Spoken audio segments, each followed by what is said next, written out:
Hi friends आमी Soma सोमास cooking चैनेले आपनादेर सबाइके स्वागत।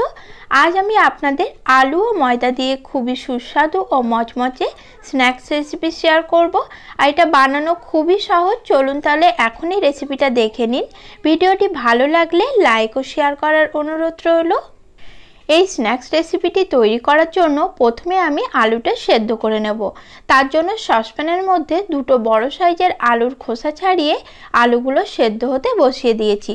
এখনই আলুর মধ্যে দিয়ে দিলাম হাফ চামচ নুন ও সামান্য একটু হলুদের গুঁড়ো। এইভাবে আলুটা আমি ভালো করে সেদ্ধ হতে দেব। আলুটা সেদ্ধ হওয়ার ফাঁকে ময়দাটা মেখে নিচ্ছি। তার জন্য নিয়েছি একটা মিক্সিং বোল। মিক্সিং বোলের মধ্যে নিচ্ছি 1 কাপ ময়দা। ময়দার মধ্যে দিয়ে দিচ্ছি 2 টেবিল চামচ সাদা তেল আর দিয়ে দিচ্ছি স্বাদ অনুযায়ী নুন। আমি এখানে নুন নিয়েছি 1 চামচের 4 ভাগের 1 ভাগ। এখন নুন ও তেলটা ময়দার সাথে খুব ভালোভাবে এভাবে হাত দিয়ে মেখে মিশিয়ে নিতে হবে। তাতে কিন্তু স্ন্যাক্সটা বেশি মচমচে হবে। এরপর দিয়ে দিচ্ছি হাফ চামচ গোটা সাদা জিরা। জিরাটাও ভালো করে মিশিয়ে নেওয়ার পর অল্প অল্প জল দিয়ে একটা ডো তৈরি করে নিতে হবে। আমি এখানে ময়দার ডোটা তৈরি করার জন্য তেলের ব্যবহার করেছি। চাইলে আপনারা এখানে ঘি অথবা বাটারটাও ব্যবহার করতে পারেন। এইভাবে ডোটা আমি তৈরি করে নিয়েছি। ডোটা খুব বেশি শক্ত আবার খুব বেশি নরম করে মেখে নেওয়ার দরকার নেই। নর্মালি আমরা যেমন ডো তৈরি করি সেরকম মাখলেই হবে। এখন ডোটাকে আমি 10 মিনিটের জন্য রেস্টে রেখে দিচ্ছি। আর এদিকে আলুটাও ভালো করে সেদ্ধ হয়ে গেছে। আলুগুলো এখন আমি জল থেকে ছেঁকে তুলে নিচ্ছি। তারপর আলুটা ঠান্ডা করে নিয়ে এইভাবে গ্রেটারের যে ছোট্ট ছিদ্রটা রয়েছে সেটা দিয়ে আলুটাকে ভালো করে গ্রেট করে নিচ্ছি। আপনারা গ্রেট করার পরিবর্তে আলুটা ভালো করে ম্যাশ করে নিতেও পারেন। এইভাবে পুরো আলুটা আমি প্রথমে গ্রেট করে নিয়েছি। তারপর এর মধ্যে দিয়ে দিচ্ছি একটা বড় সাইজের কুচিয়ে রাখা পেঁয়াজ, একটা গাজর কুচি, দিচ্ছি 2 টেবিল চামচ ক্যাপসিকাম কুচি, তার সাথে দিয়ে দিচ্ছি হাফ চামচ ধনে গুঁড়ো, 1 চামচ দিচ্ছি জিরা গুঁড়ো, হাফ চামচ দিচ্ছি লাল লঙ্কার গুঁড়ো। চাইলে আপনারা এখানে গুঁড়ো লঙ্কার পরিবর্তে কাঁচা লঙ্কা কুচিও ব্যবহার করতে পারেন। সঙ্গে দিয়ে দিচ্ছি 2 টেবিল চামচ কর্নফ্লাওয়ার। কর্নফ্লাওয়ার না থাকলে আপনারা এখানে চালের গুঁড়োটা ব্যবহার করতে পারেন। আর দিয়ে দিলাম হাফ চামচ নুন। আলুটা যেহেতু নুন দিয়ে সেদ্ধ করেছিলাম তাই এখানে অবশ্যই নুনটা স্বাদ বুঝে ব্যবহার করতে হবে। এখন সব কিছু খুব ভালোভাবে মেখে নিচ্ছি। আর আপনারা কিন্তু আপনাদের যে কোনো পছন্দের সবজি এখানে অ্যাড করতে পারেন। আলুটা ভালো করে মেখে নেওয়ার পর এটাকে এক সাইডে রেখে দিচ্ছি। আর এদিকে ময়দাটা ঢেকে রাখা 10 মিনিট হয়ে গেছে। এখন ময়দাটা আরেকবার হাত দিয়ে খুব ভালোভাবে থেসে নিচ্ছি। তারপর দুভাগে ময়দাটাকে ভাগ করে নিচ্ছি। আর লেচি দুটোকে এভাবে গোল করে রেডি করে নিচ্ছি। এদিকে নিয়েছি চাকি বেলনা, যার মধ্যে একটা লেচি নিয়ে লেচির মধ্যে অল্প একটু শুকনো ময়দা ছড়িয়ে নিয়েছি। তারপর লেচিটা এইভাবে বেলে নিচ্ছি। লেচিটা যতটা সম্ভব পাতলা আর বড় করে বেলে নিতে হবে।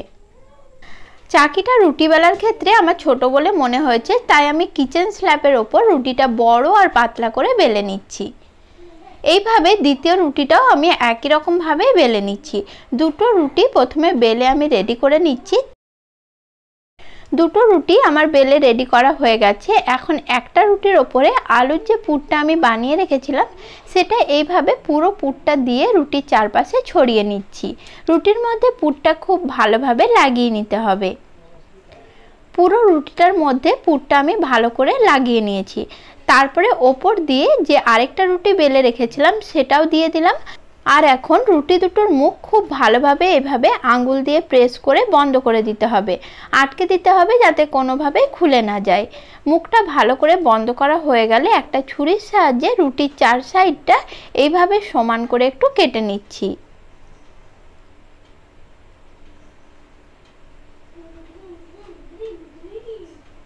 তারপর রুটিটার মাঝ বরাবর এইভাবে লম্বা করে কেটে নেব। এরপর সাইড থেকে ছোট টুকরো করে রুটিটা কেটে নিতে হবে। এইভাবে পুরো রুটিটা আমি কেটে নিয়েছি।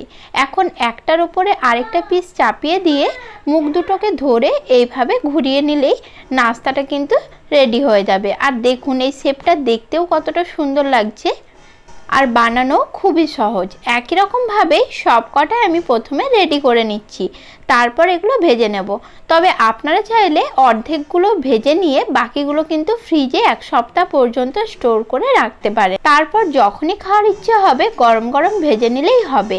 সব কটা স্ন্যাক্স আমি তৈরি করে নিয়েছি, এখন এগুলো ভেজে নেব। তার জন্য কড়াইতে তেলটা খুব ভালো করে গরম করে নিয়েছি।